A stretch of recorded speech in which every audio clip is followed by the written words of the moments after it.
Hi, back here again to do what we do best. Talk about dolls. If you happen to be new here, this is my channel where I talk all about fashion dolls. And occasionally other things that interest me, but mainly fashion dolls. And this here is a little series I like to do every now and then, where I just go through all the new and upcoming releases and the goings-on in the doll world. I give my opinions on them, my insight, my judgments, because I really am nothing if not very opinionated about little plastic women. I don't know, I might be a little harsh in this video because it's been freezing here in Texas, and I'm not built for that. And I'm also a little sick. A big surprise. I know, it snows, and the guy with the constitution of a frail Victorian orphan falls ill with an unspecified ailment. We're all shocked. I know. All that to say, I haven't been coping with this cold front too well. But who knows? Maybe looking at pictures of dolls will put me in a better mood. Unless they suck, in which case I just suffer some more, I guess. Anything for you guys. Okay, dramatics aside, I do actually have quite a lot to talk about this time around, because the holiday season is over and we're starting a new release cycle. And this is normal for January and February. I actually put this video off by an extra week. That's why I didn't upload last week. Well, that, and I was a little sick. But we just kept getting more and more news, more releases, and I was like, okay, fine, I'll give it another week, and lo and behold, we got more stuff to talk about. It is mostly a lot of Barbie and a lot of Monster High stuff. Mattel has been very busy, it seems, but it looks like we have a pretty eventful few months ahead of us. But let's go ahead and get into it. There's a new wave of the Barbie deluxe style dolls coming soon, which I'm optimistic about, I'll say. So far, I like what we've seen of the deluxe style dolls, and it does feel like a return to form for Barbie in a lot of ways too. Even if it's not exactly where I would like Barbie to be in terms of quality and in terms of execution, it is nice to see a line where Barbie prioritizes this very glittery, very glitzy, very glamorous sort of aesthetic. It's fun, it's cute, and the second line looks pretty good. The first line was all pink, but this one has a blue doll and a purple one, both of which look pretty good, I think. And at around $20, it's a good, just basic Barbie line. It serves its purpose well. That said, I do have one thing to complain about. So, if you didn't know, Barbie Deluxe Style has this system where one doll in the line has a secret or a rare chase variant. We don't know which one it will be for this one, but for the first one, it was the Millie. There was a variant of her where the base doll was replaced by a redhead doll with the Steffi mold. Midge, essentially, so I will refer to her as Midge. Midge was sold in much lower quantities than the other dolls. From what I've seen, each store that got a shipment of these dolls got 2 Midges, only 2, and we haven't seen her restock yet, though this is an ongoing story. I just think this is stupid. Like, I really, really do. I hate it. I haven't been able to find Midge. I wasn't fast enough, I guess, and I hate any system that prevents me from buying what I want to buy. Like, you just let me give you my money. Why are you making it difficult for me, the consumer?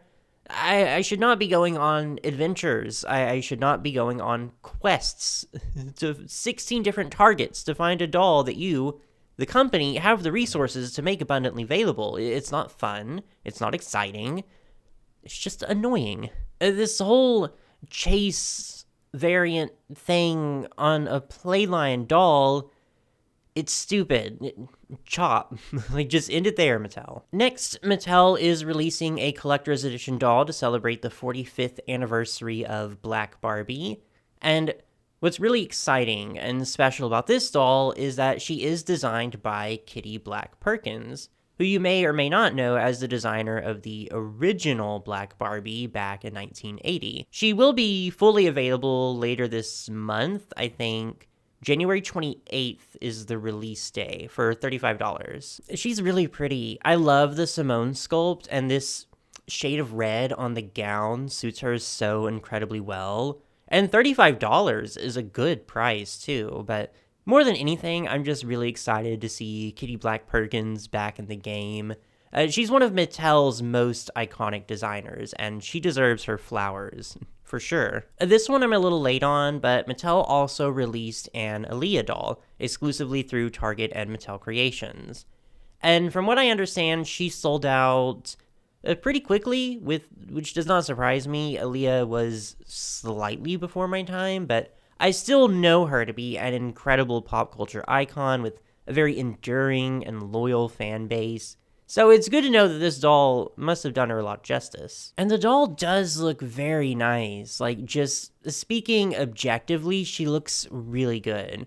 Good likeness, really well made. I'm not one who particularly collects celebrity dolls, but I can still say she's a good doll. We gotta have at least one flop, though. So here comes the 2025 birthday Barbie. Yay! Ugly dress, cheap fabric, terrible draping, lazy and uninspired design, AI used in the packaging. Nope. Take it back to the drawing board, Mattel. Bad. Flop. She's not it. And the last thing from Barbie, a new Dream Besties line called Skate Party, where all the dolls are obviously roller skate themed. Roller, right? Not inline skates? Because I remember you all read me for calling the inline skate Barbie the roller skate Barbie. Please tell me I got it right this time. Anyways, I think these are cute. Like, genuinely, I like them a lot. Do I think they are the pinnacle of fashion? No, not especially. I maintain that Dream Besties still has plenty of room to grow in the fashion design department. I see a lot of potential, and sometimes I do question if they'll ever reach that potential, but I still like them. I don't know, I just like them, and I feel strangely protective of the Dream Besties, even if I acknowledge that they're not going to appeal to everyone. I just think they're fun, and I like what they represent, character-based fashion dolls in the Barbie universe, and I even like their faces. I know the faces are divisive. Personally, I like them. I think they're very cute. But I do like these, especially Barbie. I love her twin tails, and I love the pink ombre effect there.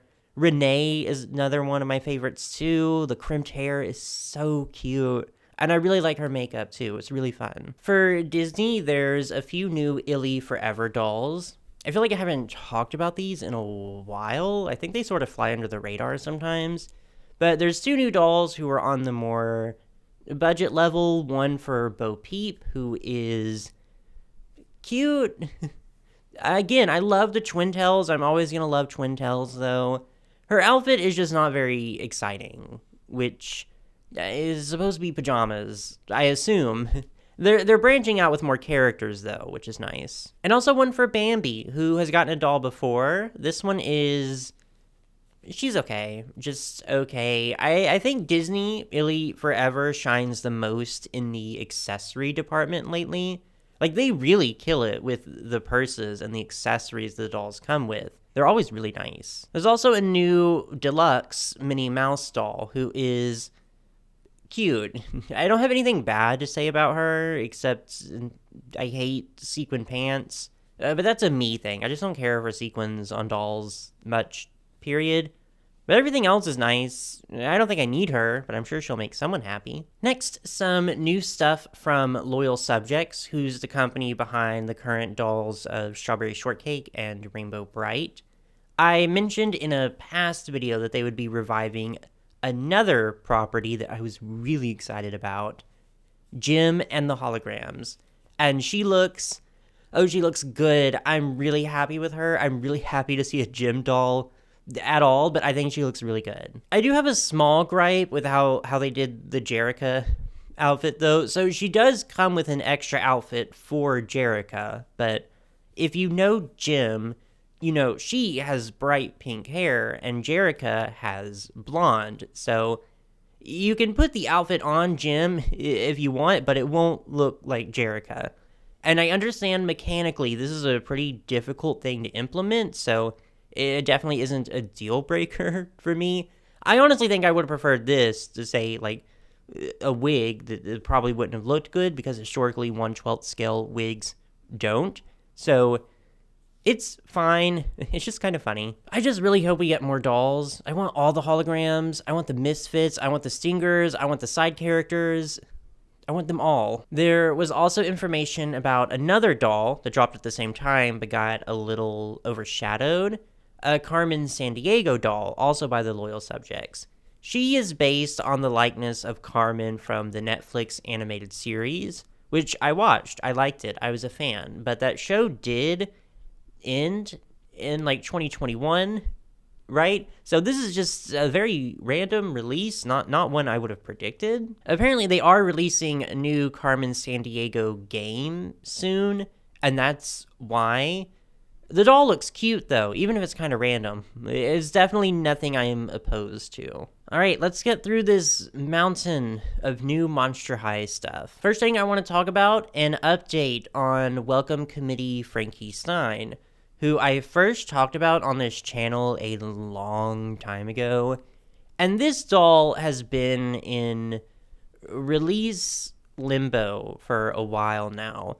People who had pre-ordered them had their orders canceled, and we weren't sure if they were going to release at all. So a little bit of good news, a ray of hope. The Amazon page did update with a new photo of them, a stock image of them in their box. We still don't have an exact release date, but I've heard from a few different sources they're pretty confident in them coming out later this year. So that's good. I think especially now, this is a very important doll with an extremely important sentiment behind them, and I think Mattel needs to release them. Next, the Scary Sweet Birthday line. This is a birthday line much in the same vein as Sweet 1600 and G1, centered around Draculaura. It's also Cupid's introduction into G3, which is exciting. Overall, I really like this line. I like the aesthetic, I like the dolls. I think G3 is really starting to come into its own, in the sense that it's not only addressed criticisms I had when it first came out, but it's also started to definitely surpass my expectations in some ways too, which obviously is really great to see. I think the sculpting in this line is really good. The cage skirts look good. They don't look too bulky. They're painted in the right places. There's a lot of really cool details. If I had to nitpick, because I do have to nitpick, I wish we had more socks or stockings or just something, because I think sandals clash a little bit with the aesthetic they want to present here. Well, Cleo can have sandals, of course she can, but some frilly socks or some stockings with closed-toed shoes I think would have gone a long way with these looks. And Cupid, I think she looks good. I do. I like that she has a lot of the details that I loved about G1 Cupid. I don't know if I like the candy heart pattern on her outfit. The crown, too. The combination of both of those pieces make her outfit feel very juvenile, I think. But overall, I think it's a very successful and well-executed line. There's also going to be a playset to go with this line, the Cake Kit playset that comes with a Claudine Wolf doll. So, when I first heard that Claudine would be the playset doll, I did sort of prepare myself for the worst. Because, well, Monster High G3 playset dolls have been very hit or miss.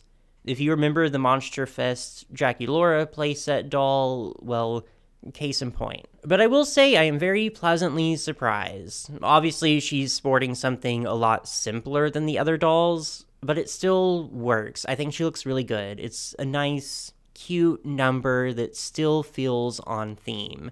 And the cake building playset actually looks pretty fun too. We love to see it. But speaking of playsets, another one coming out soon is the Make a Monster Pet playset with Frankie Stein.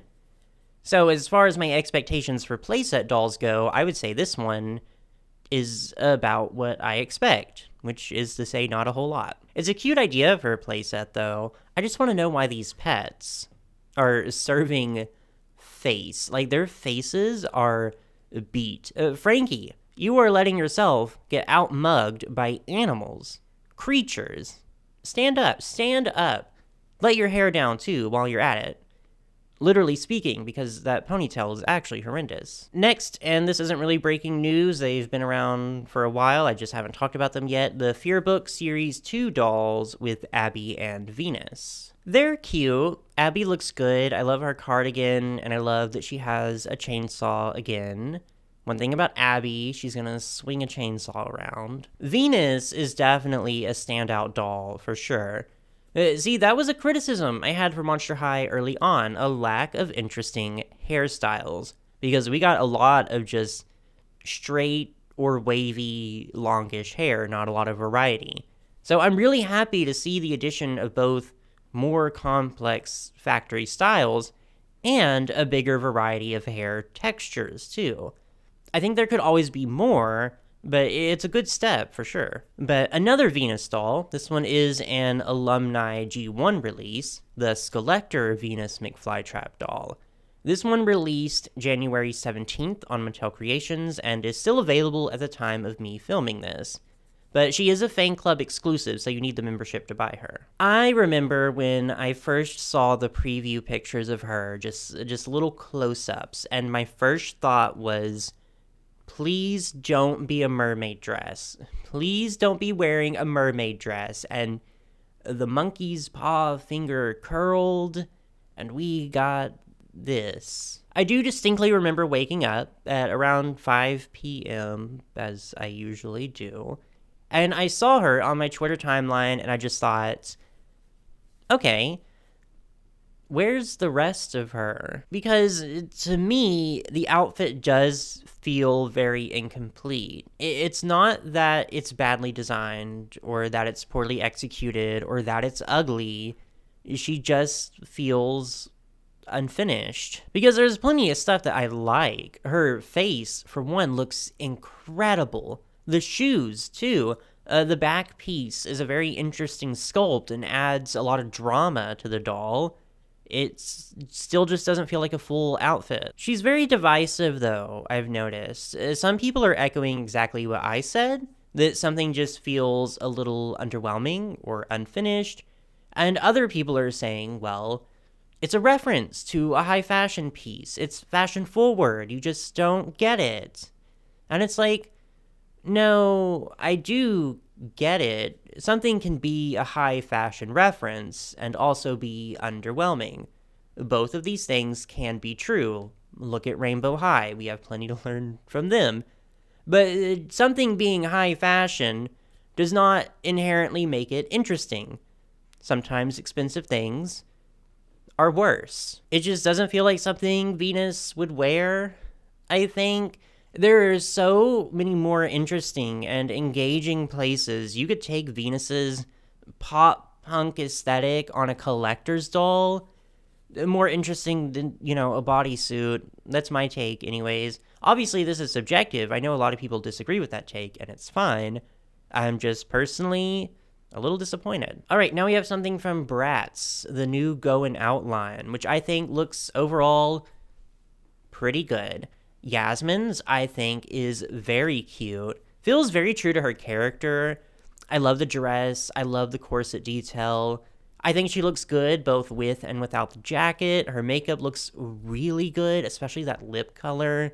Very good release for Yasmin. Sasha looks really great too. Really cool jacket, really nice face up, and that hair. So much hair. I love that it feels very on theme too. Like, it's the same sort of aesthetic as her Always doll, just a different take and also a very different silhouette. Jade. Oh, Jade looks really good. I love this Jade.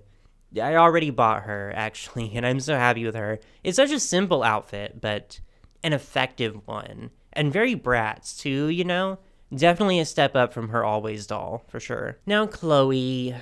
Chloe is not my favorite, I think. There's just a lot happening here. I just can't imagine the occasion or the events where one would wear an outfit like this, where anyone would wear pleather frilled capris, really. and a little house on the prairie, Oklahoma rodeo clown peasant blouse with a fuzzy business casual dinner jacket. I think it was just a bit of a miss. I also don't think her hair looks very good. Cute shoes, though. And that's everything that I had on my list for today. As always, thank you so much for watching.